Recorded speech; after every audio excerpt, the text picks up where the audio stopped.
Ada Moza berperan sebagai ibu Jakarta. Ada Gendis berperan sebagai bidadari satu yang bernama Nawa. Saya Nawang Wulan. Saya bidadari yang suka menjaga rahasia dan waktu.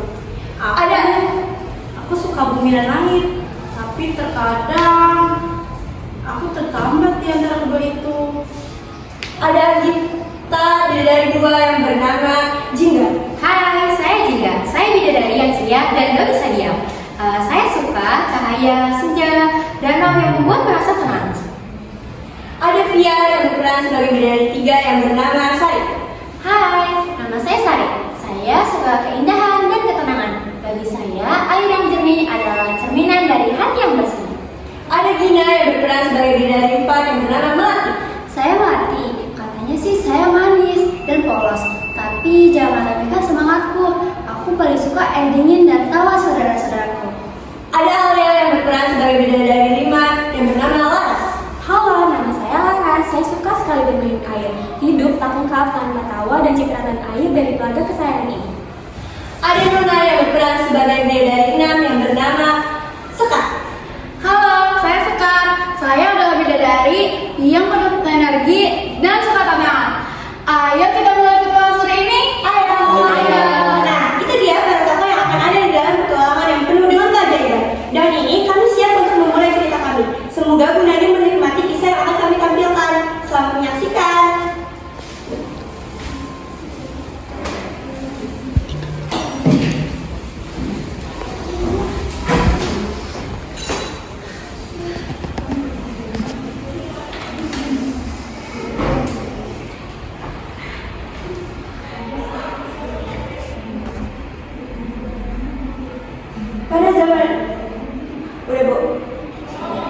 Pada zaman dahulu di sebuah desa di daerah Jawa Tengah, hidup seorang pemuda bernama Jaka. Ia tinggal bersama ibunya yang biasa dipanggil Boranda. Ayahnya sudah lama meninggal. Sehari-hari Jaka dan Boranda berpadi-padi di sawah. Pada suatu malam di tengah tidur yang lelap, Jaka bermimpi mendapat istri seorang bidadari dan cantik jelita dari kayangan. Begitu terbangun dari tidur, Sialan. Ternyata itu cuma mimpi. Mimpi itu begitu sangat nyata. Sepertinya aku harus keluar saja.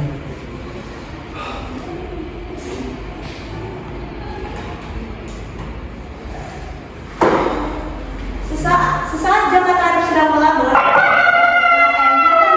Menandakan hari sudah pagi.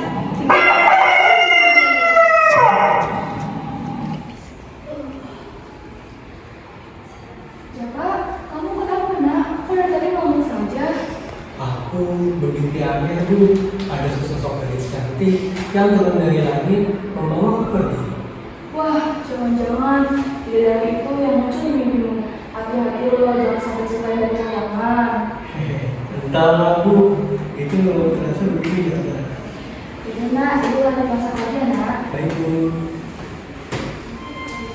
Jaka sibuk mempersiapkan peralatan berburunya seperti anak panah dan pisau. Sementara ibunya berdiri di depan pintu tampak cemas.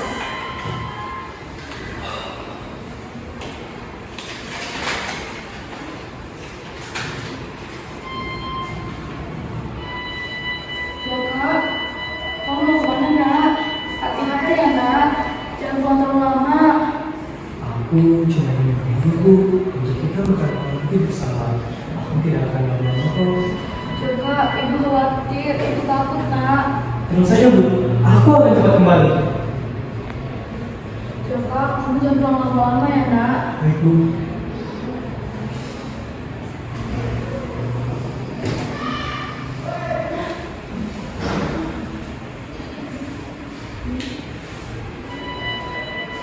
Aku takut.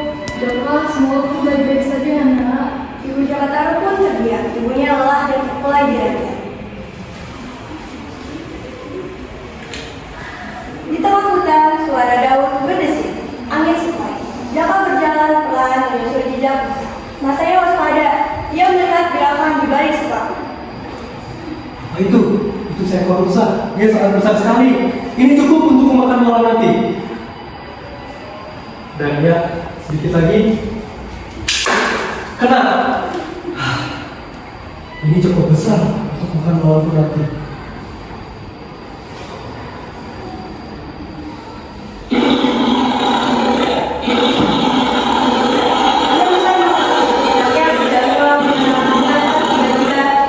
Suara apa itu? Itu suara harimau. Dia menginginkan dosanya. Sepertinya aku harus melepaskan ini untuknya. Ambillah, ini untukmu.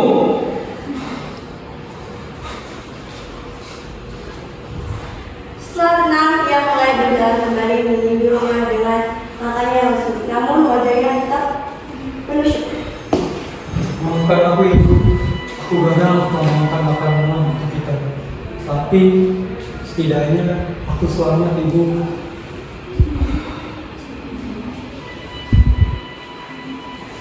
Jaka pun mulai berjalan kembali menuju rumah. Matanya lesu, namun wajahnya penuh syukur.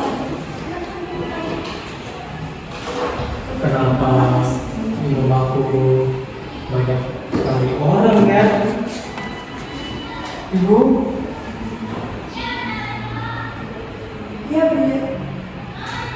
Ia berjalan cepat ke dalam rumah. Tetangganya merasa beda juga. Di dalam rumah ibu-ibunya terbunyi kaku, ditutupi kain putih. ibu, ibu, kenapa ibu? Jaka, ini sudah memutuskan nafas terakhir. Maaf ya, kami belum bisa memberitahu secepatnya. Ibu, kenapa tidak menunggu aku ibu? Aku berjanji kepadamu untuk membawakan makan malam untuk kita makan bersama. Kenapa ibu begitu? Maafkan aku ibu. Jawa Taro tidak bisa berbuat apa-apa. Ia hanya termenung memandang wajah ibunya. Ia merenungi nasib penyakitnya hanya sebatang kara.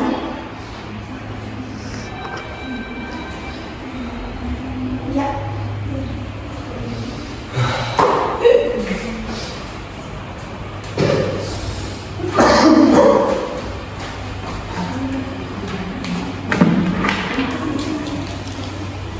hari-hari pun berlalu dengan Taro menghabiskan waktunya berburu.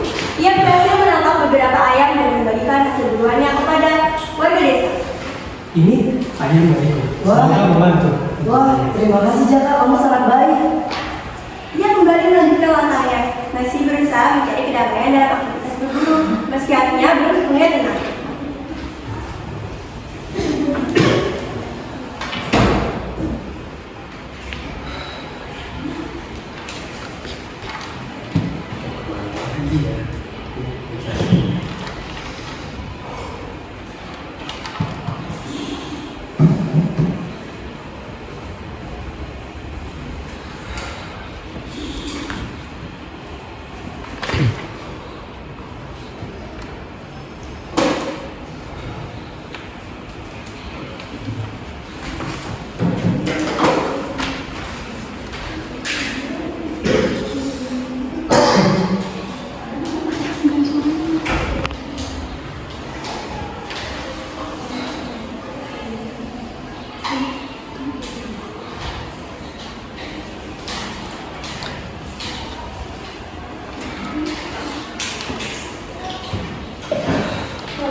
Langit biru mulai membentang luas, dihiasi awan putih yang bergerak perlahan.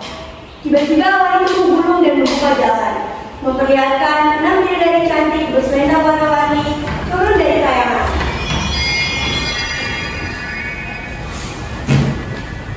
Mereka melayang agung di sebuah telaga jernih di tengah hutan yang sunyi. Gerak tawa dan canda mereka menunjukkan dari dengan keceriaan. Akhirnya, aku bisa merasakan kebebasan seperti ini lagi. Airnya sangat jernih, rasanya seperti rumah yang sudah lama kita rindukan. Iya, airnya selalu jernih, ini dan menyegarkan. Kayangan memang indah, tapi telaga ini selalu bikin rindu.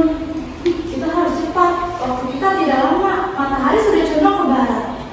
Sebentar saja tidak apa-apa, aku minum kamu. Ayo, siapa yang terakhir nyebut? Dia yang nyanyi. Para bidadari satu persatu menimba sedari di batu besar di tepi danau secara bersamaan, lalu masuk ke dalam air. Mereka saling menyiram, tertawa kecil, bermain sambil dunia.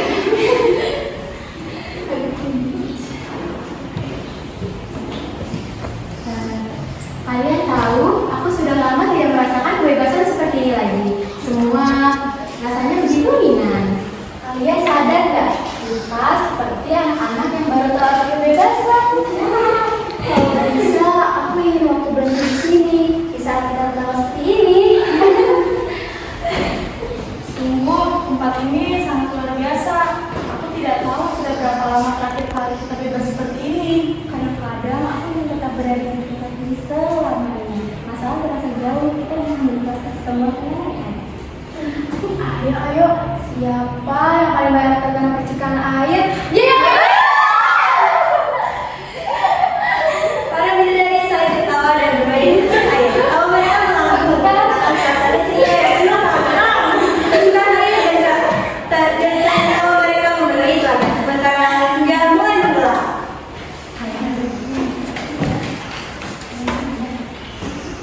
Iya, gimana kamu mau? Aku senang tahu.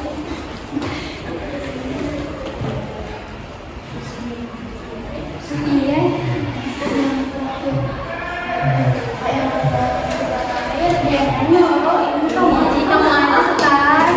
Mereka sedang berjalan ke dalam bagian seperti bagian jauh dan gelap.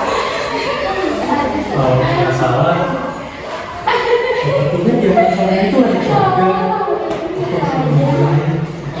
Aku terasa sangat haus sekali. Tiba-tiba terdengar suara gaul lembut. Joko berhenti dan mendekat telinga. Ada siapa itu? Kata-kata seperti ini. Ada suara-suara wanita. aku akan menemui kamu. Yang mendengar dan memperhatikan selendang yang tergeletak di atas batu besar.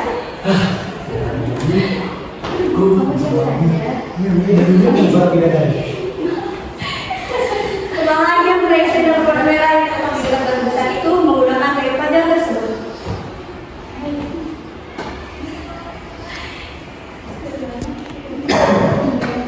Matahari mulai condong ke barat. Semua bidadari selesai mandi. Dan saat mereka hendak kembali ke layangan, Nawang merasa ada yang salah. Ayo semuanya, kita harus segera kembali. Hari sudah mulai sore. Sudah lama sekali kita tidak turun ke bumi. Rasanya menyenangkan ya? Iya.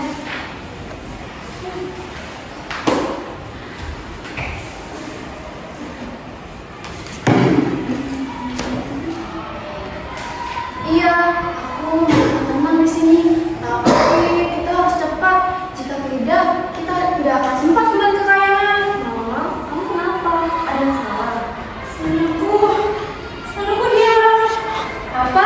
Bagaimana bisa? Bukankah kita meletakkan selendang ini semua di sini? Kamu bilang, Nawang, selendangmu hilang. Aku sudah mencarinya, tapi tidak ada. Kemana selendang itu bisa pergi? Nawang, kita tidak bisa kembali ke kayangan tanpa selendangmu. Tanpa itu, kita akan terjebak dalam selamanya. Ya, Nawang, dan kalau kita akan cari, kita pasti bisa menemukannya. Tapi, kita tidak boleh terlambat. Jika selendangmu hilang, kita akan tetap di sini. Jangan sampai itu terjadi, Nawang. Ini bukan tempat kita. Aku tidak mau terjebak di sini. Tanpa selendang aku tidak bisa pulang. Nawang menunduk dan bingung dan sangat cemas. Ia mulai memegang batu besar itu sekali lagi, berharap menunjukkan petunjuk, namun tidak ada. Kami tahu ini bukan salahmu, Nawang. Tapi kita sangat terbatas. Kamu harus segera menemukan kembali selendangmu. Nawang, aku tahu rasanya kehilangan sesuatu yang penting. Tapi, kami harus segera kembali. Kami akan membantu mencari kamu, Nawang. Semua bidadari mulai mencari di sekitar. Namun Nawang tetap merasa cemas. Hatinya terasa berat, waktu semakin sempit.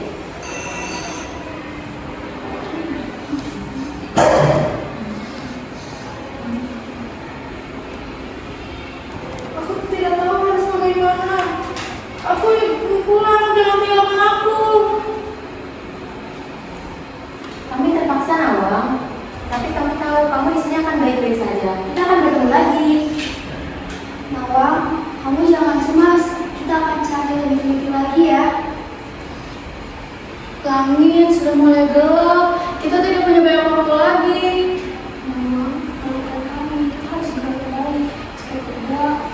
semua akan terjebak. Jangan tinggalin aku.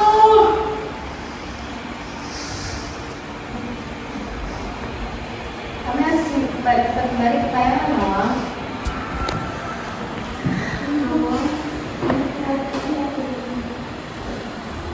Semua bidadari mundur perlahan, menatap Nawang dengan rasa sedih. Satu persatu mereka mulai naik ke langit. Nawang berdiri sendiri di tepi danau, menangis perlahan. Sore itu Nawang tinggal sendirian di bumi. Selendang yang hilang tak terjejak dan para saudaranya terpaksa kembali ke kayangan. Selendangku. Mana selendangku? Jangan sejak tadi sedang bersembunyi mulai muncul keluar. Hei, jangan takut. Siapa kamu? Jangan takut. Namaku Jakataro. Aku tidak akan melukaimu. Kamu yang mengambil selendangku ya? Tidak, aku tidak mau selendangmu. Aku dari tadi memperhatikanmu. Jika kau tersesat, semoga kau kembali ke rumahku. Aku tidak tahu harus kemana. Aku tidak mengenal dunia manusia. Tenang saja, ada aku. Di rumahku aman. Kau bisa tinggal sebentar ya.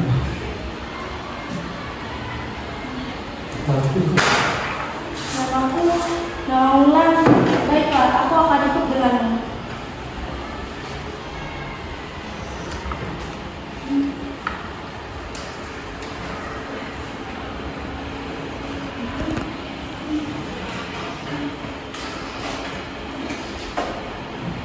Pagi hari yang cerah, Jaka dan Nawang berjalan bersama di halaman rumah. Nawang membawa keranjang kecil sementara Jaka menyembunyikannya sesuatu di belakang punggungnya. Nawang, ada yang kukatakan sesuatu padamu.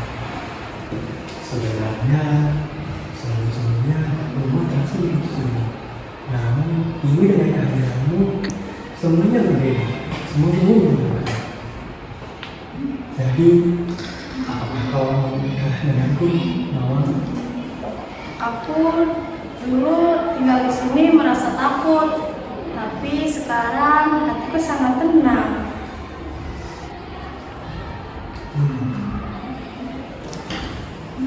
Jaka mengeluarkan bunga dari balik punggungnya dan memberikannya kepada Nawang.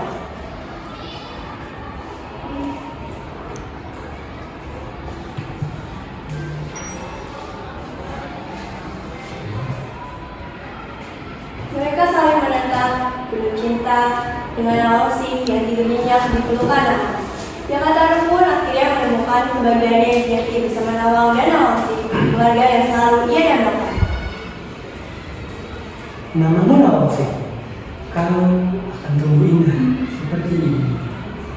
Terima kasih Kakang sudah memberikan kebahagiaan yang tak pernah kubayangkan ini.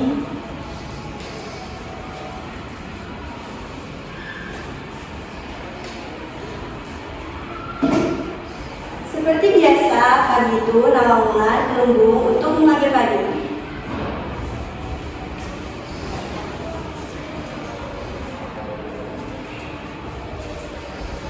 Hah? Ini kan selendang merahku. Jangan bilang Jakataro yang mengambil ini semua. Kalau memang ia Jakataro, kenapa ia tega melakukan ini kepadaku?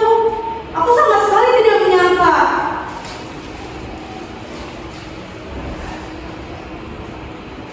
Sore hari ketika Jakataro kembali ke rumahnya, ia tidak mendapati Nawang Wulan dan anaknya Nawangsi. Wulan? Wulan? Wulan? Di mana kau? Hari sudah menjelang malam. Namun tak ketemukan juga Nawang Wulan dan Nawangsi. Di mana ya mereka? Tiba-tiba Jakataro bersama berdiri di halaman rumah melihat sesuatu yang melayang menuju ke arahnya. Dia mengamatinya dengan susah. Wulan? Itukah dirimu? Kau tampak begitu cantik sekali. Dengan selendang bidadarimu itu. Wulan? Kenapa kau tega melakukan ini padaku, Jakataro? Wulan? Aku minta maaf. Kamu harus bertanggung jawab. Karena aku ini seorang bidadari. Tempatku bukan di sini. Aku harus kembali ke kayangan. Jakataro tidak menjawab. Dia pasrah akan keputusan Nawang Wulan.